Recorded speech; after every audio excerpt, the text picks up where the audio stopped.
Pemirsa, saya lagi mengolesi loyangnya dan kita akan pakai loyang dengan lubang di tengahnya. Apa sih fungsinya loyang seperti ini? Apakah berbeda dengan loyang kotak seperti biasa? Iya, berbeda. Jadi untuk loyang seperti ini dia akan lebih halus dan lembut. Kenapa? Karena ada udara di tengahnya yang membuat dia jadi lebih rata. Tapi kalau misalnya mau kuenya lebih kaku, bisa pakai loyang yang biasa. Jangan ada tengahnya seperti ini. Karena nanti jadinya seperti sponge cake, jadi lebih lembut. Dan karena kita akan pakai tepung gandum, jadi saya akan pakai yang lubang tengahnya supaya dia lebih empuk. Karena tekstur tepung gandum ini lebih sehat daripada tepung terigu. Nah, penasaran ya, apa sih bedanya tepung gandum dengan tepung terigu? Ini tepung gandum seperti ini, ada yang berwarna coklat dan ada yang albino berwarna putih. Nah, gandum itu biasanya diambil dari biji gandum. Ini misalnya biji gandum. Kalau tepung terigu dia cuma pakai kulit luarnya. Jadi dia nggak ambil dalamnya. Jadi seratnya kurang banyak. Tapi kalau tepung gandum, nah seperti ini dia diambil dalamnya. Dan juga tidak di bleach, tidak diberi pemutih apapun. Kalau yang putih pun diambil yang albino. Jadi benar-benar jauh lebih sehat dan lebih mengenyangkan kita, kaya akan serat. Kita langsung aja buat di sini. Nah, saya akan campur mentega dengan gula semut atau juga bisa dengan gula kelapa. Nah, seperti ini ya, atau bisa juga dengan brown sugar. Saya selalu kalau masak lebih menghindari tepung terigu dan juga gula pasir. Kalau bisa pakai gula yang lain, jauh lebih bagus. Nah, saya akan masukkan jadi satu. Dan saya akan langsung kocok dulu semuanya jadi satu. Nah, mentega dengan gula terlebih dahulu. Kemudian kita akan pecahkan telur, 2 telur kita akan masukkan secara perlahan ya. Nah, telur pertama, telur kedua, kita akan masukin pelan-pelan.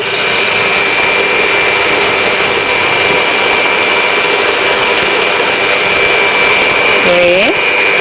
Nah, sambil dia nunggu muter, kita langsung peres jeruknya. Jeruk nipis ya, jadi kalau tanya boleh jeruk lemon nggak? Nah, lemon itu kan kebanyakan import karena kita lagi dalam rangka menyambut ulang tahun Jakarta. Nah, kita bikinnya yang pakai jeruk nipis. Jadi mencintai produk Indonesia. Nah, kita akan peres sedikit. Ambil airnya.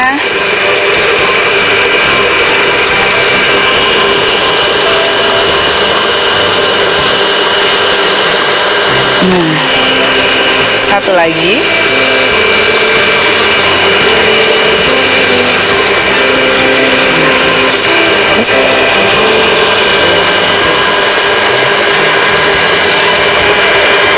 Oke. Nah, kita akan langsung tuangkan ke dalam yang sedang lagi di mixer nih adonan kita sedikit. Jeruk lemon dan kemudian susu. Pelan-pelan kita tuang. Nah, udah jadi, saya beresin dulu. Setelah dari wet ingredients, kita akan masuk ke dry ingredients. Di sini kita punya tepung gandum, ya yang tadi. Kemudian ada kelapa kering. Nah, gimana sih buat kelapa kering? Biasanya banyak kelapa yang dari santan diparut itu kan bisa ada santannya. Santannya biasa diambil.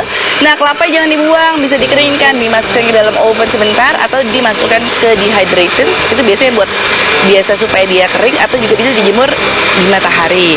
Nah, di sini ada vanilla, baking powder dan sedikit garam. Akan saya masukkan semua jadi satu. Nah, pertama dari coconutnya dulu, dari kelapa ya. Kelapa yang kering. Nah, kemudian tepung gandumnya. Nah, tepung gandum ini nggak kita ayak karena teksturnya jauh lebih tebal, jadi susah untuk diayak, tidak seperti tepung terigu. Nah, ini dia serat yang membuat perut kita jadi jauh lebih kenyang dan jauh lebih sehat dibandingin dengan tepung terigu. Nah, kita masukkan perlahan saja.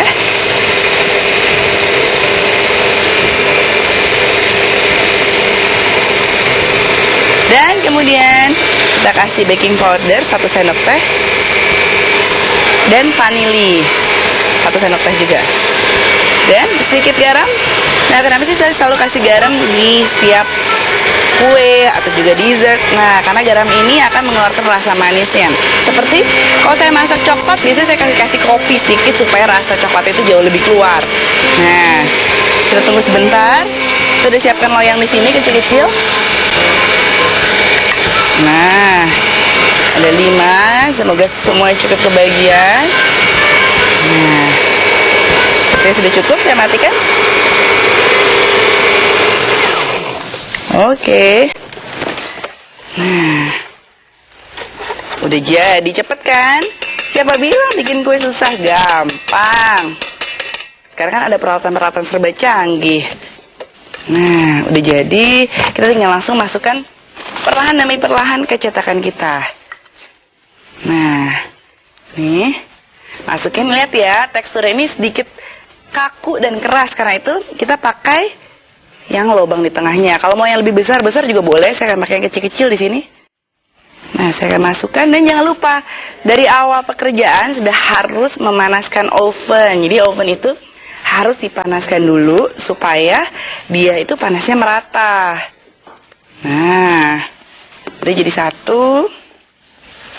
Kemudian saya lanjut dengan yang berikutnya ya.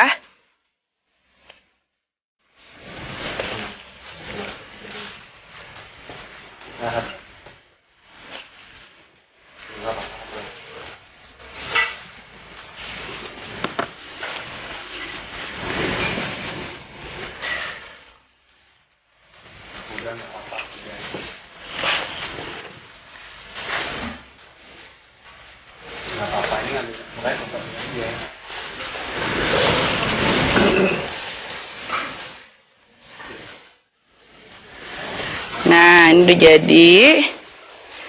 Ini nanggung 2 lagi ya. Masukkan di sini.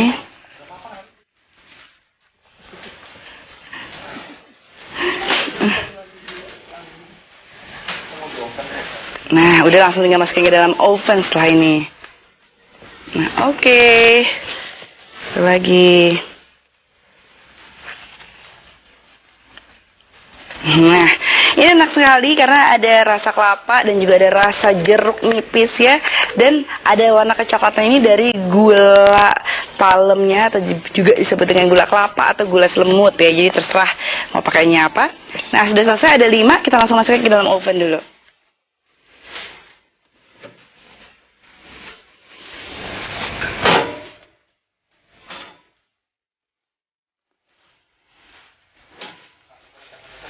Ya.